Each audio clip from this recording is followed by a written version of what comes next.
Kalau jika sekarang kau nggak beda, lekha ला जोङो जि BTC गभर्नमेन्टआ जिखिनि थाखा फैसा मोननांगौ आसाम गभर्नमेन्टनिफ्राय जों बेखौ दिनैसिम जों जेबो मोनाखै। तो लोगोफोर नैबे समाव नोंथांमोननि गेजेराव मोनसे आपडेट लानानै फैलायबाय नोंथांमोना भिडिअखौ जोबजासिम नायलां।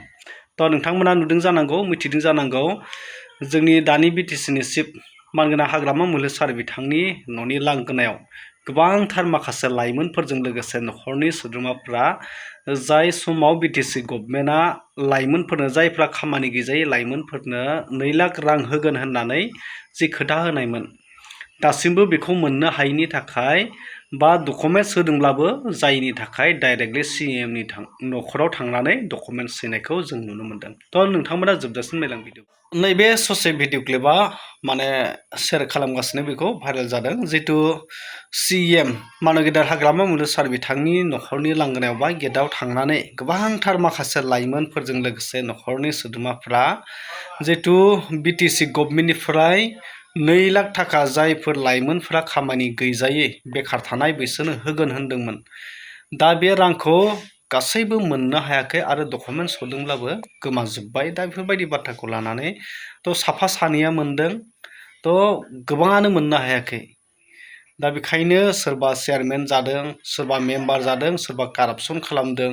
दा मेम्बारफोरनि आखायाव होयोब्ला माने कागजा मोनहैया बा चेयारमेनफोरनि आखायाव होयोब्ला कागजा मोनहैया सोरबा पार्टी वर्कार्सनि आखायाव हरोब्ला कागजा मोनहैया मोननो हाया थगायो। दा बेफोरबायदि माखासे गोबांथार बाथ्राफोरखौ लानानै डाइरेक्ट सीएमनि न'आवनो थांनानै डकुमेन्ट्स हैनायनि थुबुर नुनो मोनदों। नोंथांमोना जोबजासिम नायलां बे भिडिअ क्लिपखौ।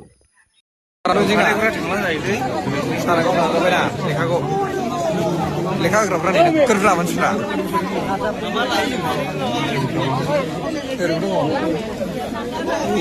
बे समाव नोंथांमोना मिथिगौ जोंनि बिटिसिनि डिपुटि चिफ मानगोनां रिहन दैमारि सार बिथाङा क्लियारलि फोरमायनानै होखाबाय जिहेतु दासिमबो 9 मासानो जाबाय दासिम बिटिसि गभर्नमेन्ट सालायनाया 9 मासनि उनावबो दिनैसिमबो जोंनि काउन्सिलाव माने थाइसेबो रां सफैयाखै बा बाजेटखौ मोननो हायाखै होननानै रिहन दैमारि सार बिथाङा क्लियारलि फोरमायनानै होखाबाय।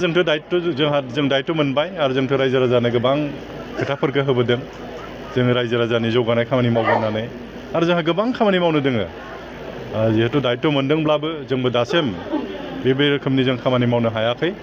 मानो होनब्ला जोङो जि बिटिसि गभर्नमेन्टआ जिखिनि थाखा फैसा मोननांगौ आसाम गभर्नमेन्टनिफ्राय जों बेखौ दिनैसिम जों जेबो मोनाखै। अब्ला बेयाव जों बुजिबाय जे थांनाय जितु लाइमोनफोरनो 2 लाख रां होनाय बे फैसाया बहानिफ्राय फैखो आरो बेखौ बोरै मोननानै जे माखासे साफा सानैया मोनदों बे रांफ्रा बहानिफ्राय फैखो होनब्ला तो नोंथांमोना मिथिखागौ बे माखासे फैसाफ्रा जितु थांनाय बिटिआर गभर्नमेन्टनि जाय प्रमद बर' बिथांनि इउपिपिएल गभर्नमेन्टनि समाव माखासे रां थालांदोंमोन। दा बे रां थालांनायखौ माने दानि बिटिसि गभर्नमेन्टआ मोननो हादोंमोन आरो बे मोननो हानाय रांखौनो माखासे लाइमोनफोरनो 2 लाखखौ होदों आरो गोबांथार महिला बा सेल्फ हेल्प ग्रुपआव 15,000 नामा दा बे रांखौ होनो हादोंमोन आरो नाथाय बिनि उनाव बे राङा जोबखांनायनि उनाव बाद बाखि नेक्स्ट टाइम बिथांमोना नेक्स्ट किस्तिखौ होनो हायाखै। मानोना रिहन दैमारि सार बिथाङा रोखा फोरमायबाय जे थाइसेबो सेप्तेम्बरावनो गभर्नमेन्ट दादोंब्लाबो दिनैसिमबो माने थाइसेबो बाजेट बा रांखौ जों स्टेट गभर्नमेन्टनिफ्राय मोननो हायाखै।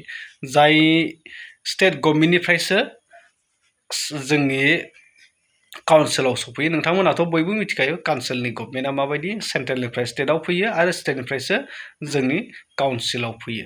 दा बे हिसाबै सेन्ट्रेलाबो हराखै जानो हागौ बेखायनो स्टेटआबो हराखै। दा बे हिसाबैब्ला गोबाव नांगोन सम नांबावगोन बे बाथ्राखौ रिहन दैमारि सार बिथाङा फोरमायदों आरो अब्ला नोंथांमोना बुजिबाय नोंथांमोना बिनि सायाव मा फोरमायनो सानो कमेन्ट खालामनानै फोरमायदो।